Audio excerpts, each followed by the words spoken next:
Philo futhi kumele pastor lizochaza ngakho okubaleni okufanele ukuthi yaqikelela ukuthi inamba usensa kube imember noma yanikela ku-channel. Sacela ukuthi abantu abanikela ku-channel kakhulu lokhu kuyasizisa ngoba ukwazi ukuthi sincede la akwazi ukuthi si-improve nathi iy'nsiza kusebenza yabona. Follow from 9 ka 5 tama kuphela kungasaphi yabona. Sibheka la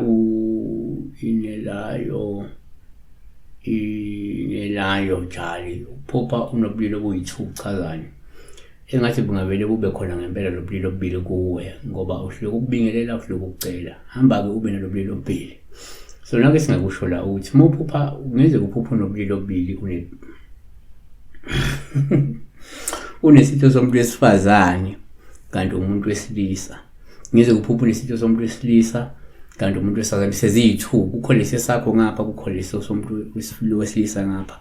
Umuntu wesifazane noma uyindoda uyazathi uyindoda kodwa uphupha ngapha eceleni kunesitho somuntu wesifazane abanye bayakwenza la yabo kuba kanjani. So number 1 kuyenzeka kuma uphupha ubulili lokuba uphawu olungaba nje olungelubi uma unobulili obubili osenye ukhombela ukuthi kungenzeka kuzofika nje ushintsho oluhle noma kumuntu ozofunda nje ukusebenzisa amakhono ahlukahlukene empilweni ukuxazulula inkinga noma ukuzithuthukisa noma nje ukuthi ukwazi ukuphila impilo ekuthokozisayo wena yabona. Kodwa ke number 2 ngokwesintu ke uma kungenzeka uphuphe la unobulili obubili kuba uphawu olungelubi futhi uma ukuthi unobulili obubili ngoba lokho kusho ukuthi kungenzeka uyakhona ukuthi wena awuhambi wedwa ngenxa yokuthi ke ungumuntu ozalwe embethwe imimoya. So abanye abantu uthola ukuthi angabophana lobulili obubili ngoba umuntu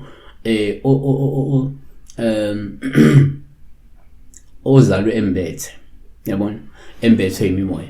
So umunye umuntu kuyenzeka ukuthola ukuthi ngesikhathi uzalwa nje umuntu wesifazane kukhona umuntu wesilisa mhlawumbe omelamayo kodwa ongazange aphile yayibona. Umama wakho angabelethiswa maybe kuyenzeka kanjalo ubese ke mase wena usuhamba siyabe ukuthi wena wawulama umuntu wesilisa noma wena wawulama umuntu wesifazane ongazange mhlawumbe elungisela izinto yabona. Kodwa abanye nje isuke kukhomba lwemimoya esihamba nayo ukuthi yena uhamba nomuntu nomoya wamakhehla noma uhamba nomoya wezalwazi kunomuntu wesifazane ohamba amembathe lo muntu nomuntu wesilisa yabona. Kodwa ke asenze kanjena ke. Number 3 kwesinye isikhathi kuma uphupha ubulili kuyenzeka kube uphawu futhi olungelubi uma ukuthi uphupha wena unobulili obubili ngoba lokho kungabe kukuvezela ukuthi ngenzeka umuntu ozokhulelwa noma uzokhulelisa umuntu uma umuntu wesilisa bese uthola ingane yobulili bakho lobu obesibili. Usho ukuthi mangenzeka wena umuntu wesifazane usuphupha umuntu unobulili bomuntu wesifazane wesilisa nowesifazane kungenzeka ngesikhathi usuthola ingane yomfana uthi uma umuntu wesifazane wesilisa uphupha unobulili bomuntu wesifazane ngasese uthola ukuthi mhlawumbe ukhulelisile vele ingane uzoyithola ingane yesifazane yabo. So izinto eziba kanjalo besibheka la uphupha ke umuntu othola oyithola enobulili obubili kodwa ubuzazi nempilo ukuthi yabo yini sabo.